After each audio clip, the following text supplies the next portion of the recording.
Everybody, sorry about my absence the past few weeks. This is Jacob here, and of course your favorite cartoon-looking mentalist. And I'm joined tonight by Marilyn. Hi Marilyn, how are we doing? So a little change of pace, I thought I'd show you kind of my environment that I kind of think and create in, instead of doing the kind of clinical studio setup like I normally do. So I want to talk to you about two things today. There are two books that I've acquired in the last few months, and I think they're just fantastic. And this whole thing is propless mentalism. I think propless work is fantastic. The more you can do with just the knowledge in your head, the better, in my opinion. And all these things I'm about to tell you about are extremely reliable. So, first off, I'm just going to talk briefly about Fraser Parker and Ross Taylor's Ouija. Which, first off, Fraser and Ross are two of my good friends, so a little biased here. I use it a lot. I love it. It's great. It gives you the ability, so say someone comes up to you and says, "Hey man, do that one thing you did where you revealed the name of my first kiss. Do it over here to Jen." You can do it.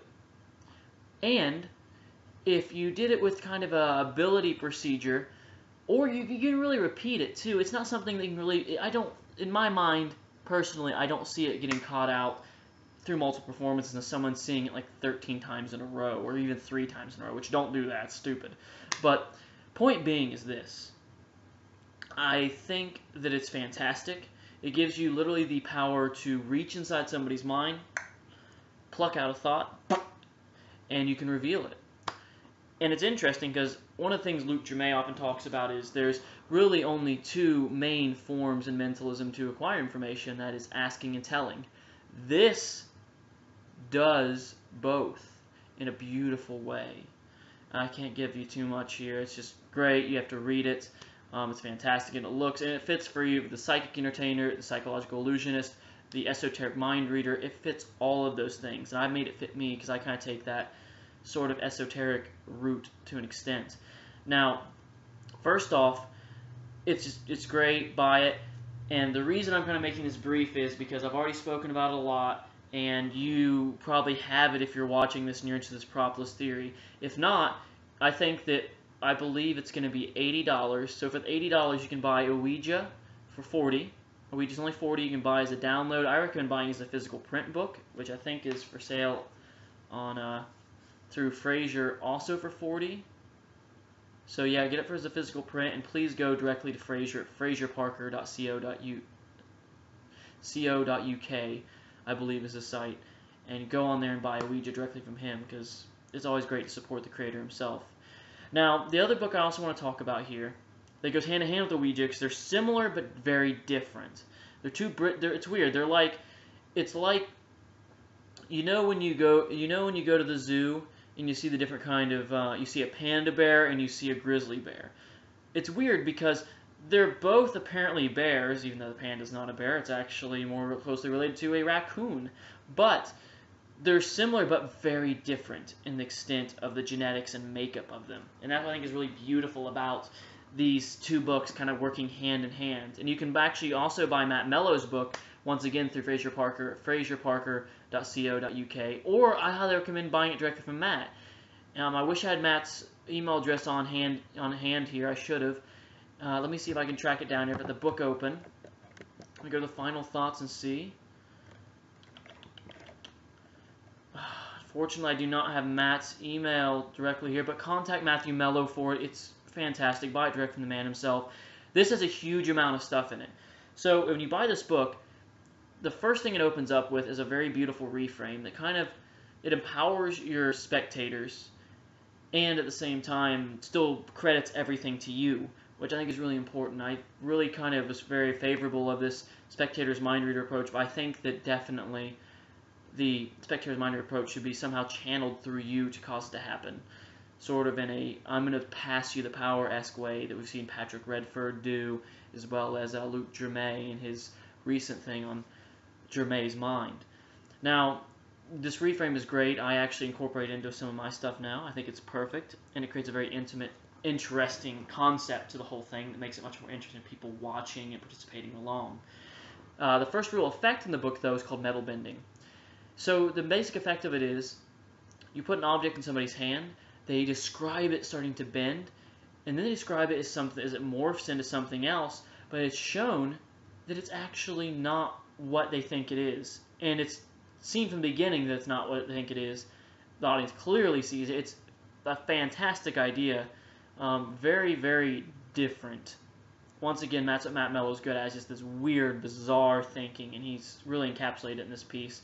It's the only gimmicked thing in the whole book, and it's not even, in my opinion, it's a gimmick that once you do it once you have the props on you, you're good, you know? You don't need to have any setup or anything. It sets itself back, which is beautiful in of itself.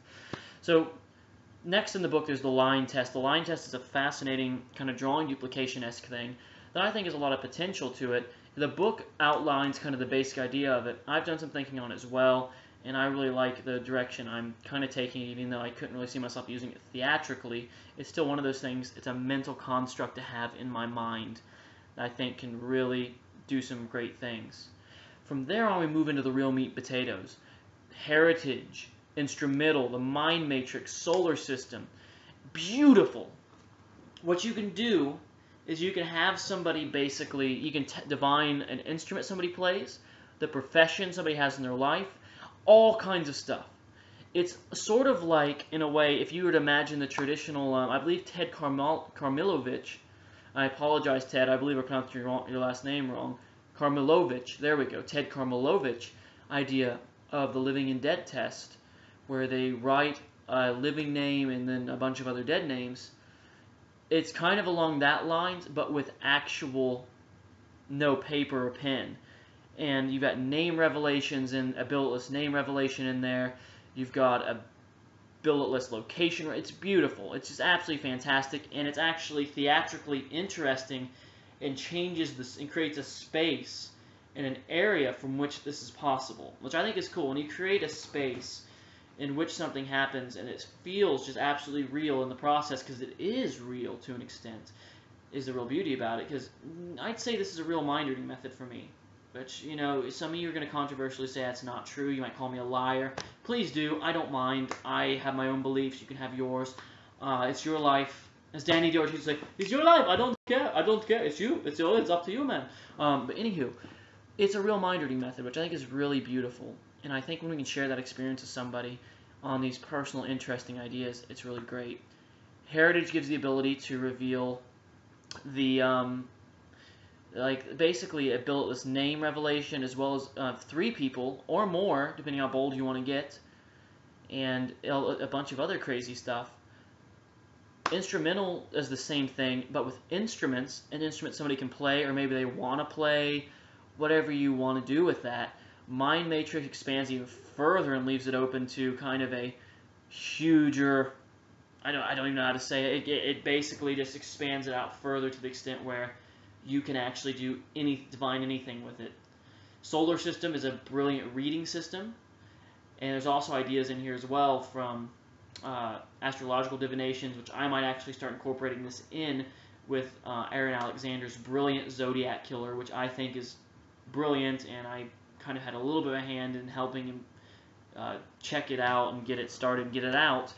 So once again, a little biased there, but brilliant, love it. I put my hands in things that I love. Take that however you want to, you sick people. So the last few things in here are subtle afterthought, which is a really kind of interesting concept in of itself.